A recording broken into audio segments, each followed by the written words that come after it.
Good afternoon, everyone. Like I said on Saturday, it was as good an effort as I've been a part of in college football with our guys laying it on the line and going against the top 10 team, top 12 team in the country, toe to toe, and did some really good things, but came up short. And I just had found out that Joe Jackson was the offensive player of the week in the Big 12, which very deserving, as well as our offensive line. I think was the offensive line of the week of the Big 12, really deserving. So congrats to those people. Now we've got to be able to pick up and move forward. And, we'll see the guys today. I think it's a good week for us. No school, have our guys around us, have our guys around the facility a lot. We won't be able to bang a whole lot with guys because of injuries and the fact that it was as physical a game as it was. So we've got to do a great job of making sure that we get our guys as fresh as we can and get really good game plans to go out for these seniors. That there's a lot of guys that I looked at it from 2019 in TP to a handful of guys in 2020 and 2021. These guys have won a lot of games and meant an awful lot to myself in this program. So we're going to go out and honor those guys and try to find a way to get a win and get bowl eligible.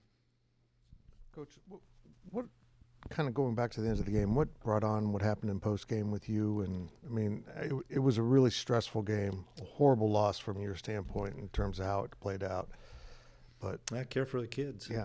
Yeah. I mean, I'm not going to apologize. I care for our guys, and I'm going to always have their back. When you went back and looked, this is kind of a silly question, but how exceptional was the way you executed in that run game? It was next level. Something that hadn't been done to that group at Utah for a long, long time.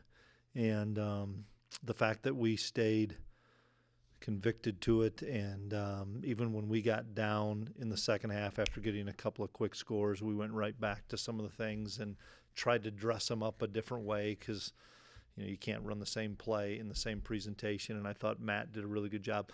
The benefit of Matt being in the press box really, really stood out to me, because he was able to have some space and have a clear head to be able to say, here's another way to get to something without all the distractions of a sideline. And our kids just executed. And like I said, post-game, our kids believed in what we were going to do. And it's fun to watch a team that believes in itself, has some success, gains the confidence, and then that once you get confidence, that belief continues to grow. When you have success with Matt Wells in the press box and a different run scheme, game 11, do you go, dang, I wish I'd go back? I think it's more how they played us, to be honest with you. They're nothing but a single high team for the most part, and they're going to line up. And you got to realize, Matt was at Utah State when Kyle was at Utah. I mean, there's a lot of history there that and then some past history of us against teams that run this specific defense. Nobody in our league runs what Utah does. Nobody does, and is consistent enough about doing it that way that we knew we were also down some guys, that we had to find some different ways and some different answers, and it was fun to execute that. By game's end, how thin was the receiver spot? I think we took 5 on the trip, and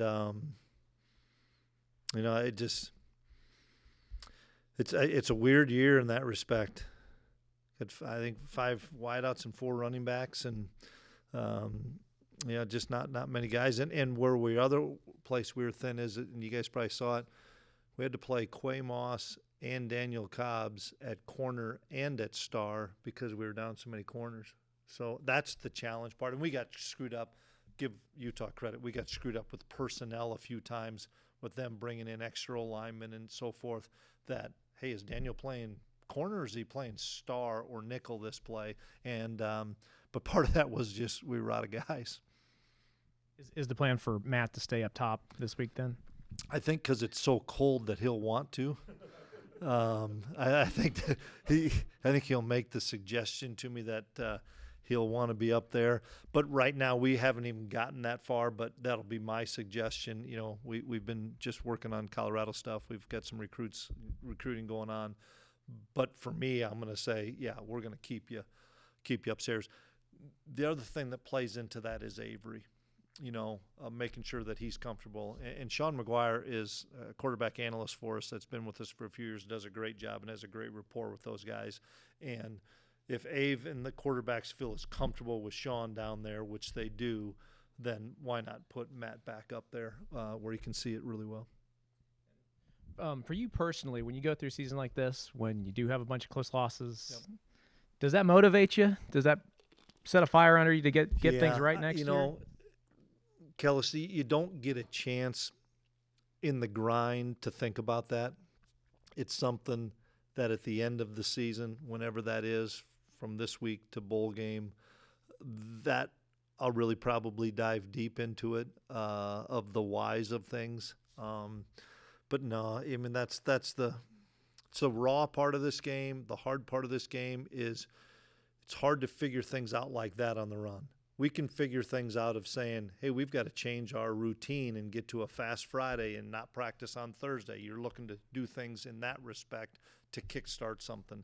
But in the manner of how you lose a game, and guys, we've lost them in ways that I've never seen in college football before. I really haven't, and doing this for 30-some years. So it's something we'll probably dive into a little bit more at the end of the year. I also wanted to ask with you need one more win to get bowl eligible. You've been to a lot of bowls now. Is that still a motivating factor? Is that something you'll pump up with these guys? Yeah. Two things on that, and I appreciate the question. One is the seniors. That's the number one thing. We could be 3-8, and I'm glad we're not.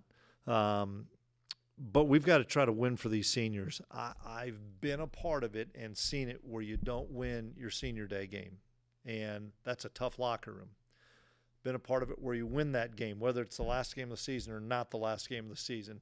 That lasting effect for those kids to be on the field and come in the locker room of a place that they've spent so much time at with some euphoria of winning a game. That's the number one thing.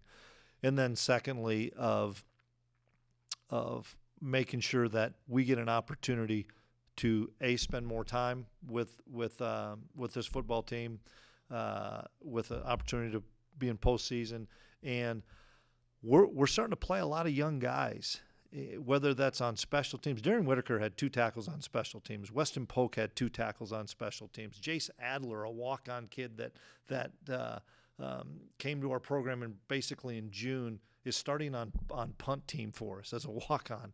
Watching those kids and saying, man, if we can get another 10 practices with those guys, what an opportunity it'll be to kickstart those guys for the next year.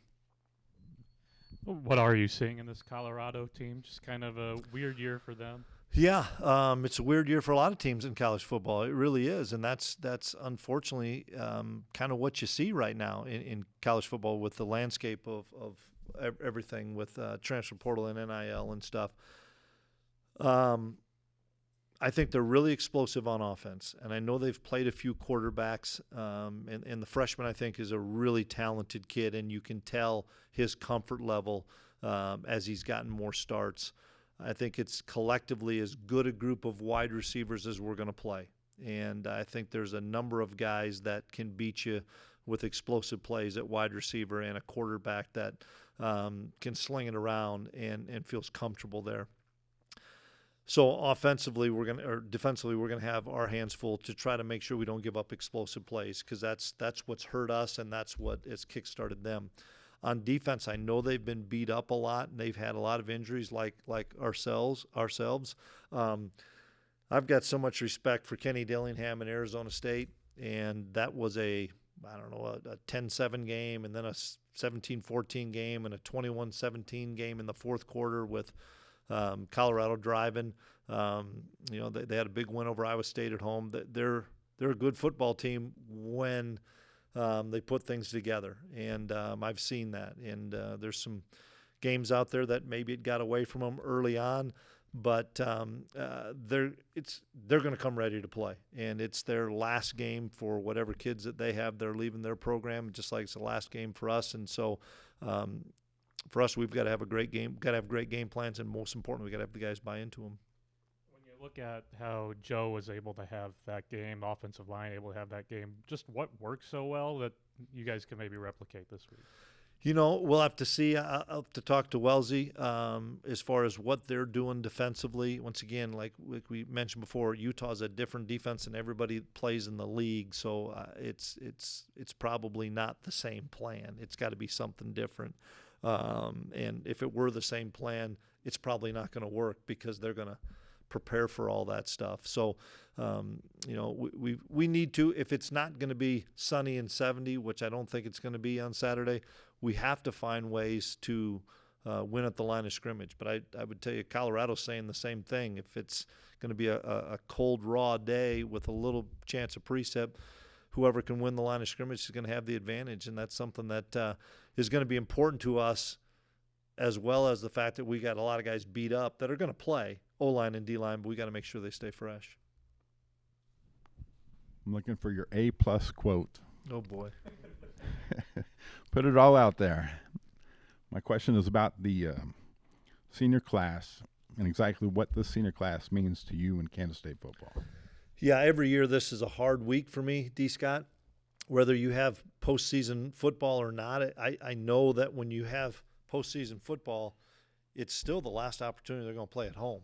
And so that's an emotional time. And there's a handful of guys we have here that are in their first year that chose us in their last year. And, I appreciate those guys that came into our program and have bought in and made it through the season. And then there's the kids like we talked about that have been here for 7 years, 6 years, 5 years, 4 years. A kid like VJ Payne that in today's day and age, there's a lot of easy opportunities to go someplace else, especially when you have your degree. And I think that's the key to this is when you have your degree, you see a lot of movement.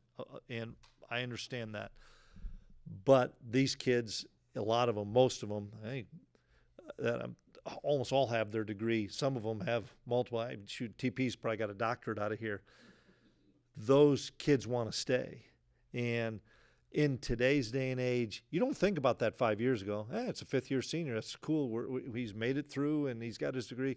Now it's these guys that have opportunities, and it shows you how special that locker room is, how special it is that we've been able to maintain support staff, coaching staff, that they've built relationships with, and it's always an emotional week for me.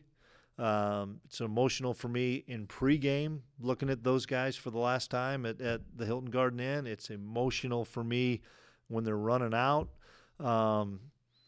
And it's been like that ever since I've been a head coach. It just means so much to those kids when they've invested the time that they have, and this group's invested an awful lot. And they've won an awful lot of games and won a Big 12 title too. With the injuries at running back and wide receiver, I know Quay ran a jet sweep on Saturday. Does that maybe open it up for maybe more guys playing both ways if they are able? Yeah, potentially based on our availability and numbers, and we've got to see who after the next couple of days what our injury report looks like. But Quay we think's got a really really good burst and really good acceleration and speed, and we thought he could give us some life on a play, and he did that. But I don't know if there's a lot of crossover from the other side from the offensive guys coming over to defense, but we'll use anybody we can right now to give us a chance to be successful. Weird scheduling dynamic this weekend. You got a few assistant coaches who are going to have sons playing for a state title at the same time you're playing. How just hard is that to handle as a coach? Well, I've been there, and be different if they played them on Friday night. I'd find a way to let them get out to those games, and they're on Saturday. And it was a few years ago that Max Standard played in a state championship game, and Steve was with us. And And so it's really difficult. But the kids know, and I miss some of Devin and Colby's games as well, and I miss a lot of Colby's college games.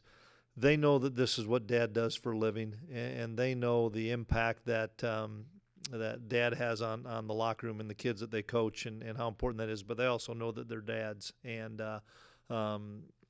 they're excited for him, rooting for him. And we take a little bit of time on Thursday so that they can have some family time. We're gonna get our stuff done on Thursday morning, and then get coaches and players to be able to get with family so that we can have 8 or 10 hours with family. But great opportunity for those young men to have a chance to win a state championship. Yeah, signing day coming up, of course, but I think it was about a month ago. Jake Clifton put out there on social media that he's done with his mission. He's ready to get back to college football. Do you intend on him coming back to K-State? Yeah, I think I can talk about him. He's on our roster, I think. I don't know the rules. Gene, you got to cover me if I can't talk about him. But yes, Jake came to a game here after he finished. I can't remember, maybe it was Texas Tech, and was around the guys, and it was cool to see him. I've talked to him a couple of times. He came to the Oklahoma State game so he could see some of his buddies and stuff. And I think he's letting us process kind of through our season and finish that up. He knows he's welcome back here. I've told him that point blank. We would love to have you back here. I believe he wants to get back into college football. He's told me that. It's my first experience with this, with somebody leaving on a mission and then starting back up, his clock starting back up. I'm not as adept at it as some of the coaches that are seeing it all the time. Yeah. So, but there's been a lot of contact with Jake Clifton, not only from our staff, but most importantly from his former teammates that I know that have talked to him and want him back. I know Romaine got a chance to spend some time with him. I know Des got a chance to spend some time with him. Guys that he knows and has been around. So we'll probably play that out next week and go more full force on what we need to do to try to figure it out. But we'll finish this week and know that he's definitely got a spot on this team. You got confirmation from our compliance person you can talk about. Okay, heck of a deal. Well, if I didn't, I did anyway, I guess. Coach, again, you can't talk officiating, but a lot of the calls fans are upset about are judgment calls. You can't, no one doing that. But the substitution thing, when you were flagged for 12 men on the field, that strikes me as an operational and interpretation.